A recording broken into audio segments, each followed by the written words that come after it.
ऐश्वर्या। बोलो बोलो बाबा बैजनाथ की।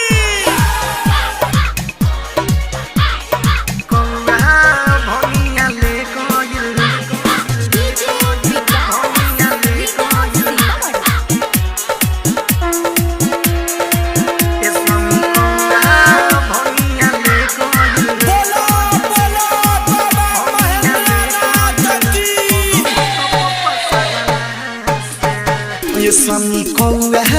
भंगिया ले गइल पर्वत पपसरला से स्वामी कौआ भंगिया ले गइल पर्वत पपसरला से कथी पीसी जी कथी घिसी जी कथी पीसी जी कथी घिसी जी नहीं मिली निहारला से स्वामी कौआ भंगिया ले गइल पर्वत पपसरला से स्वामी कौआ भंगिया ले गइल पर्वत पपसरला से तो कथी घिसी जी कथी पीसी जी कथी घिसी जी कथी पीसी जी नहीं मिली निहारला से स्वामी कौआ भंगिया ले गइल पर्वत पपसरला से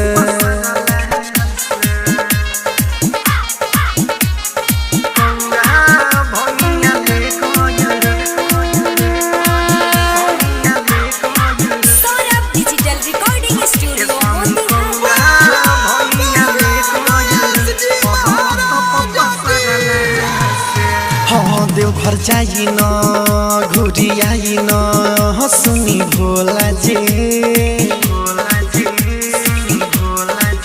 भांग के पाता न लौकाता कहाँ बझोला जी ढाबुर कमरिया सब भंगिया लेके आवत होई लेके आवत होई लेके आवत होई तो देवघर जाई न घुरी आई सुनी भोला जी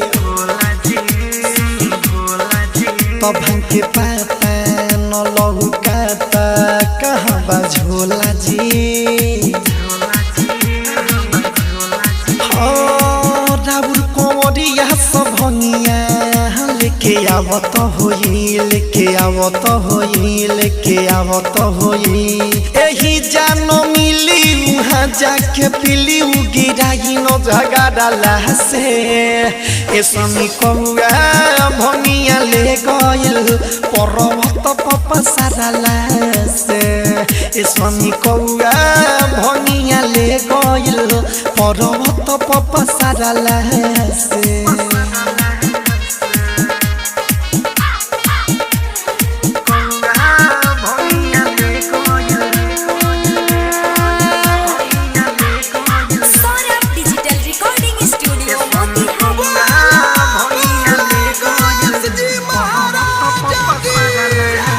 नशा छोरी मुँह मोरी न खिसियाई जी तो हलियाई रौआ खाई मेवा मलाई जी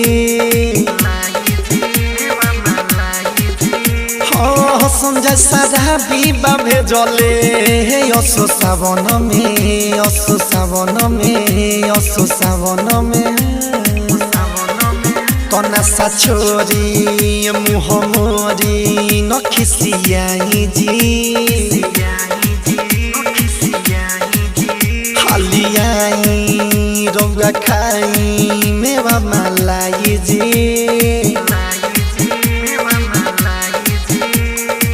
संजय सारा बीबा भेजले असो सावन में असो सावन में असो सावन में सौरभ ये सवरिया रतन रतन से रहेगा जाके मारला से स्वामी कौआ भंगिया ले गइल पर्वत पपसरला से स्वामी कौआ भंगिया ले गइल पर्वत पपसरला से तो कथी घिसी जी कथी पीसी जी हो कथी घिसी जी कथी पीसी जी नहीं मिली निहारला से ए स्वामी कौआ भंगिया ले गयल पर्वत पसरला से।